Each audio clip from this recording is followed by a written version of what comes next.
To start, we're going to have to remove this plastic panel here. It just pops right up.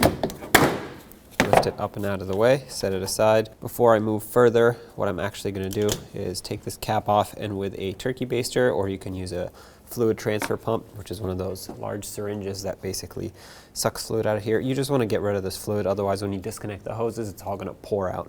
It might still make somewhat of a mess, but this will minimize the mess. So I have my collection bucket here. I'm going to grab my turkey baster and just suck up all the old fluid.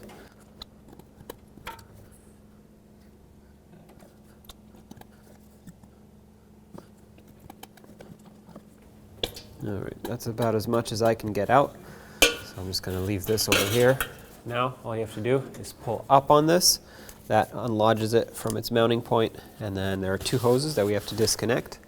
I'm going to do this one first.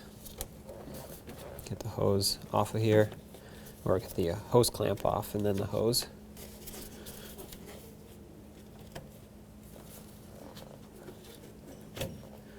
Okay, there's one. Now that that one disconnected, you can pull the reservoir up, get this hose clamp off of here, and remove the hose from the reservoir. Your new reservoir comes with two caps here. I'm going to remove both of them. These are just installed to protect the internal parts of the reservoir from any debris while shipping. I'm going to take this hose, slide it onto the new reservoir here, and I'm going to go ahead and put the clamp back on. Try to line it up with exactly where it was before. That gives it the best chance of sealing up. Slide this back down into its spot, and then we'll connect this other hose. Make sure it presses on all the way. Put the hose clamp on.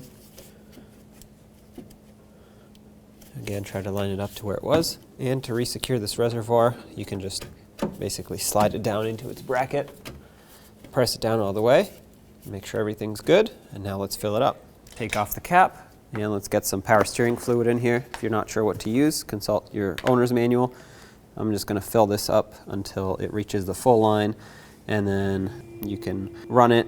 There should be fluid in the system still, so there's no need for a full bleed. However, if you do want to bleed it, go ahead. And of course, don't forget to put this cover back on before you go.